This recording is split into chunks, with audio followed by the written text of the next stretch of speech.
So, an update on our sheet metal handgun.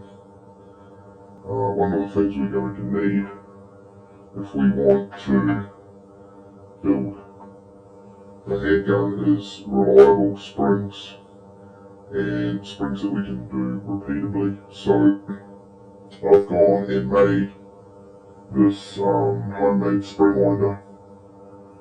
This is for compression springs. So, basically, I've got a block of solid steel and I've drilled through it with my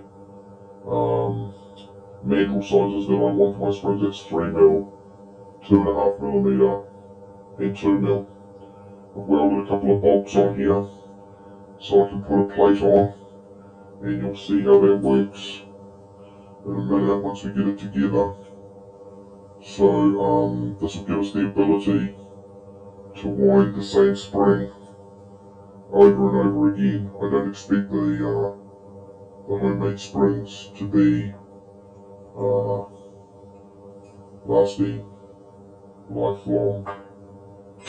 So we bolt that plate on. Now this is a pin for plastic molding injectors. Apparently they use it to push the molded product out. It's made out of drill steel and it has a bush on one end. So that goes through our mandrel, and that's what we're going to wind on. So we put that into the vise that way round.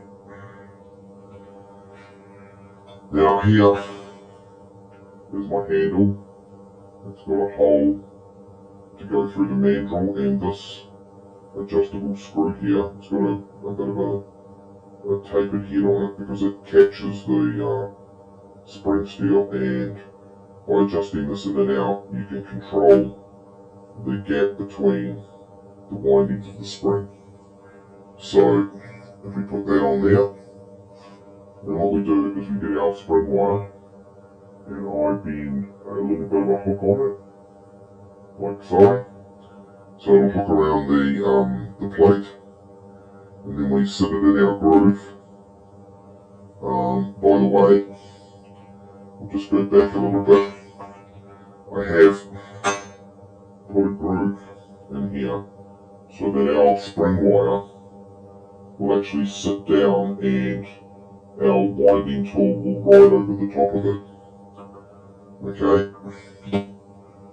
so we put our spring steel in. This is piano wire, and we put our handle on, and we can then wind our spring. There we have it. So we take our winding mandrel off, and we have a reasonably good compression spring. We can cut this end off with our pliers if we want to make it the coils closer together. What we can do, apart from adjusting this, is once we get it wound, we can compress our spring somewhat. Take the mandrel out, and there we have it. Compression spring. Now, we'll do another one, just so you can see the whole process again. Put a hook in our wire,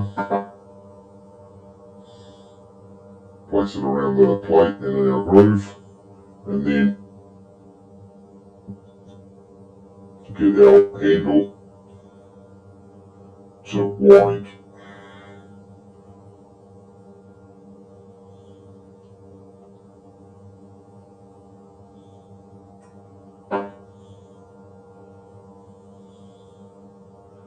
So there we have it. Another spring. And our homemade spring winder, which makes making compression springs extremely easy and repeatable.